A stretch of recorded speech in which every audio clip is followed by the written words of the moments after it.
안녕하십니까, MJ 디자인의 문 대표입니다. 네, 안녕하세요. MJ 디자인의 김희석 디자이너입니다. 네, 오늘 저희가 소개해드릴 현장은 중구 중림동에 위치한 20년 정도 된 30평형 아파트인데, 기존에 거주를 하시다가 짐을 빼고 인테리어를 하시게 된 경우인데, 따님께서 수능을 치고 인테리어 해야겠다고 계획을 하셔가지고 저희와 만나서 진행을 하게 되었습니다. 아무래도 직접 거주를 하셨기 때문에 이 집에 대한 문제점과 보완점을 명확히 알고 계셨어요. 위적인 부분뿐만 아니라 기능적인 문제까지도 해결을 도와드렸습니다. 말씀 주신 것처럼 이 고객님께서는 이 집에 거주하시다가 인테리어를 하시는 거기 때문에 고객님보다 저희가 집을 더 잘 알아야만 만족을 시켜드릴 수 있을 거란 생각을 했습니다. 그래서 그 어느 때보다 소통을 중요하게 생각하고 고객님이 정말 어떤 문제를 가지고 계신지에 대해서 많이 여쭤보았는데요. 그래서 저희가 알게 된 고민은 바로 수납이었습니다.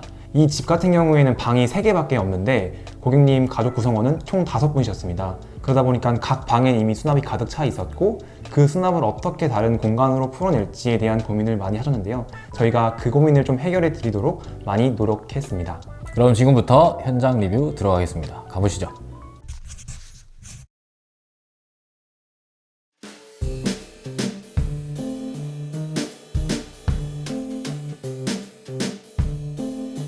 현관 들어서자마자 다른 집 같은 느낌을 받았습니다. 네, 맞습니다. 제가 평소에 정리정돈을 되게 잘하다 보니 이 현관 공간도 되게 깔끔하게 정리를 해드렸는데요.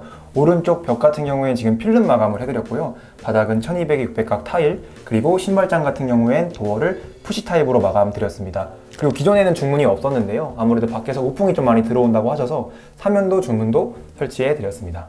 현관을 조성하실 때 몇 가지 제가 팁을 드릴게요. 방화문, 그리고 방화문 근처에 있는 벽체는 필름으로 마감을 하는 게 좋습니다. 벽지로 했을 때는 관리가 좀 어렵죠. 잘 안 닦이기도 하고, 필름으로 했을 땐 관리가 수월해서 필름으로 하시는 게 좋고, 신발장 반대편에 보시면 일괄 소등 스위치와 비정형 거울이 있는데, 신발장 문짝은 자주 만져줘야 되죠. 그렇기 때문에 손때라든지 지문적이 묻을 수 있어서 거울을 다실 거면 신발장 반대편에 다시는 게 좋고, 그리고 신발장 타입도 지금은 푸시 타입의 도어로 세팅을 해드렸는데, 푸시 타입이 스치기만 해도 열리는 그런 단점이 있는 반면 굉장히 깔끔하죠. 손잡이 타입으로 하실지 푸시 타입으로 하실지는 잘 선택해서 세팅을 하시면 좋고, 바닥 타일 같은 경우에도 600에 1200각을 주로 깔긴 하는데, 600에 1200각이 600각 두 개를 합쳐놓은 사이즈이기 때문에 매지가 한 줄 사라진다는 거거든요. 청소해야 될 범위가 줄어든다는 말과 똑같은 거기 때문에 600에 1200각으로 조석하시는 게 좋고, 중문도 비대칭 중문, 여닫이 중문, 지금은 3연동 중문으로 저희가 설치를 해드렸는데, 그것도 공간과 소비자의 니즈에 맞춰가지고 설계를 하시는 게 좋을 것 같습니다.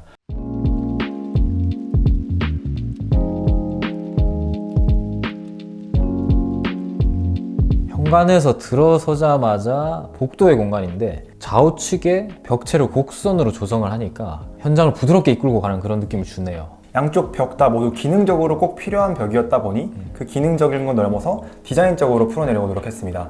왼쪽 벽부터 보시면 이제 TV장 끝에 연결되는 벽이다 보니 가구 옆면이 보이는 게 싫어서 가벽을 만들었습니다. 가벽을 만들면서 라운드를 주었고, 그 라운드 안에도 가직 사진을 올려놓을 공간과 조명을 설치해 드렸습니다. 그리고 오른쪽 벽 같은 경우는 이제 부엌에서 연장되는 벽이다 보니까 꼭 필요한 벽이었는데, 이 공간도 반대쪽 벽과 동일하게 같이 라운드를 줌으로써 운율감과 공간감을 주기 위해 노력했습니다. 현관에 들어서자마자 보이는 벽인데, 여기에 오브제라든지 액자, 그림을 걸 수 있도록 이렇게 실린더 등으로 포인트를 준 것 같고, 좌측을 보시면 지금 갤러리 같이 벽을 좀 파내어서 마감 처리를 해 두셨는데, 안쪽 내부 벽도 직각이 아닌 곡선으로 처리를 하니까 이 오브제가 훨씬 더 강조되는 느낌을 받을 수가 있어요. 그리고 이쪽 벽체를 다 필름으로 마감을 했는데, 필름 한 톤으로 쭉 현관까지 마감 처리를 하니까 이 공간 자체가 한 덩어리로 보여서 훨씬 더 공간감이 사는 것 같습니다. 그리고 이쪽 방문을 제외하고 나머지 방문들은 다 9mm 문선으로 처리를 해 두셨는데, 이쪽만 문선이 없어요. 선이 줄어드니까 훨씬 더 방문이 깔끔해 보이는 효과를 줄 수가 있습니다. 그러면 거실 공간을 한번 가보실게요.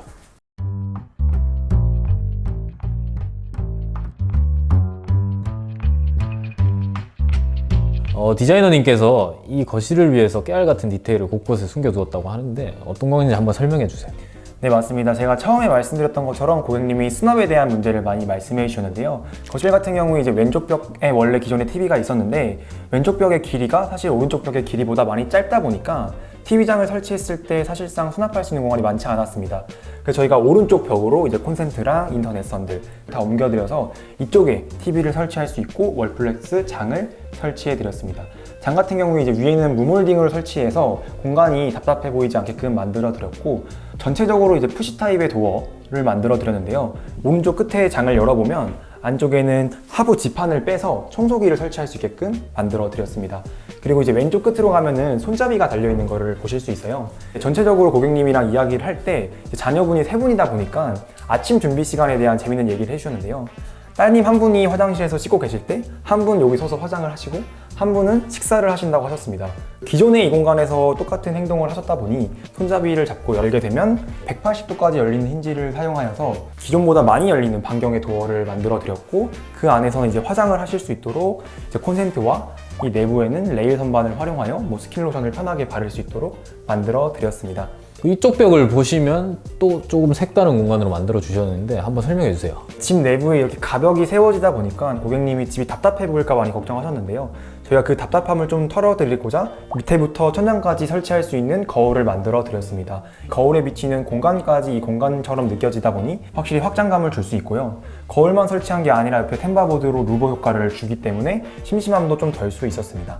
좌우가 직각이 아닌 곡선으로 이렇게 라운드 처리를 해 놓으니까 분위기가 훨씬 더 부드러워 보이고 고급스러움이 한층 더 업그레이드 된 것 같고, 거울 같은 경우에도 컬러가 여러 가지 종류가 있는데 지금 필름 컬러와 이 브론즈경이 조화가 굉장히 좋거든요. 디자인적인 느낌을 살릴 수 있도록 그런 역할을 해주는 것 같습니다.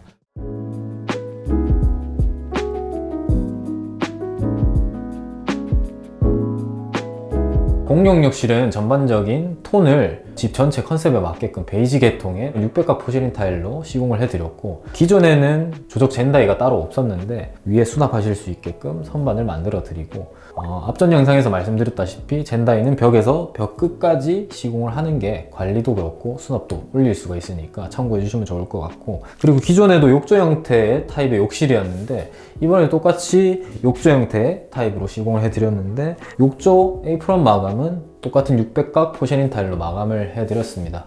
욕실 건조의 기능이 있는 휴젠트도 설치를 해드렸고, 나머지 액세서리류도 니켈 무광 형태의 액세서리로 배치를 하면서 조금 고급스럽고 미니멀하게 세팅을 해보았습니다. 그리고 뒤에 보시는 이제 코너 선반은 요즘 잘 하진 않는데, 여기는 자녀가 3분이 있다 보니까 개개인 각각 물품을 놓을 수 있도록 코너 선반까지 3개 세팅해 드렸습니다.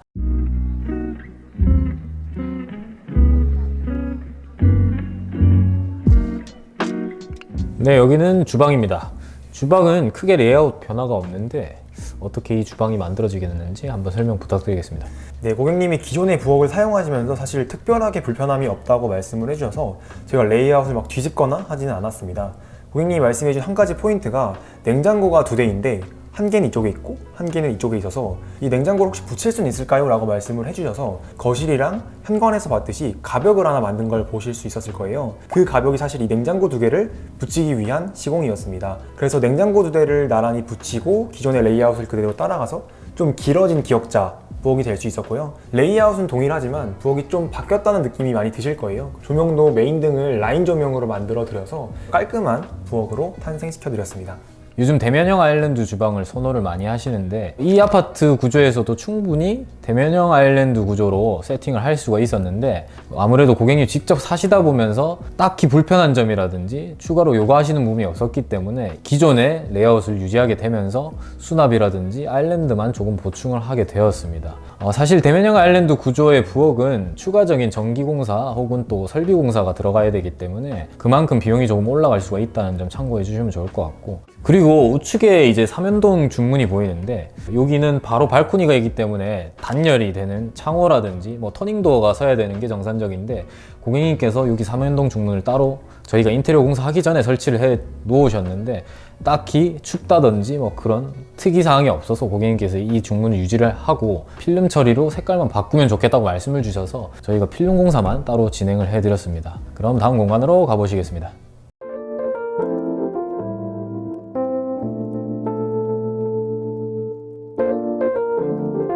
안방은 크게 손댄 것 없이 조명도 재사용하였고 창호도 재사용하였습니다. 그 실크 벽지로 도배해드리고 바닥재는 400에 800각 사이즈의 강마루로 시공을 해드렸는데 사실 밟지 않는 이상 육안으로 보셨을 때 타일 같은 느낌이 강하게 들거든요. 타일 형태의 강마루를 시공을 해서 좀 더 깔끔하고 넓어 보이는 효과를 줄 수가 있죠. 그리고 제 뒤에 보이시는 붙박이장도 이번에 세팅을 해드렸는데 거실이라든지 현관장과 동일하게끔 푸시 타입의 형태의 도어로 시공을 해드렸습니다.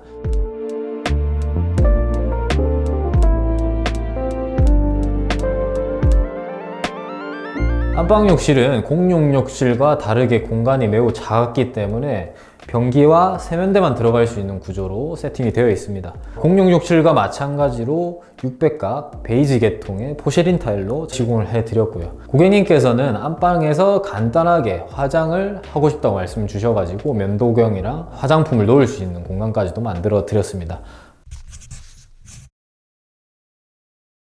현장 설명 잘 들으셨나요? 이번 현장도 고객님을 위해 구석구석 배려가 가득 묻어나는 현장이 아니었나 싶습니다. 그리고 사무실에서 저녁마다 이 디자이너님께서 고객님이랑 자주 통화하시는 것 같던데 통화하면 무슨 이야기를 보통 나누나요? 보통 고객님들도 일상이 있으시고 직장을 생활하시다 보니까 낮 시간에 너무 많은 정보를 드리면 많이 혼란스러워 하시고 어려워하실 때가 있어요. 그래서 저도 그런 거를 사실 고려해서 고객님이 퇴근하는 시간에 맞춰서 항상 정보를 전달 드리고 오늘 현장에 어떤 특이사항이 있는지 정보를 좀 전달 드리려고 노력하는 편입니다. 인테리어는 고객님과의 잦은 소통으로 만들어지는 거라고 저는 생각을 하고 저희 모두가 고객님과 원활한 소통 그리고 꼼꼼함을 바탕으로 일하는 친구들이라 부담 없이 찾아주시면 감사하겠습니다. 그러면 다음 현장에서 뵙겠습니다. 안녕히 계십시오.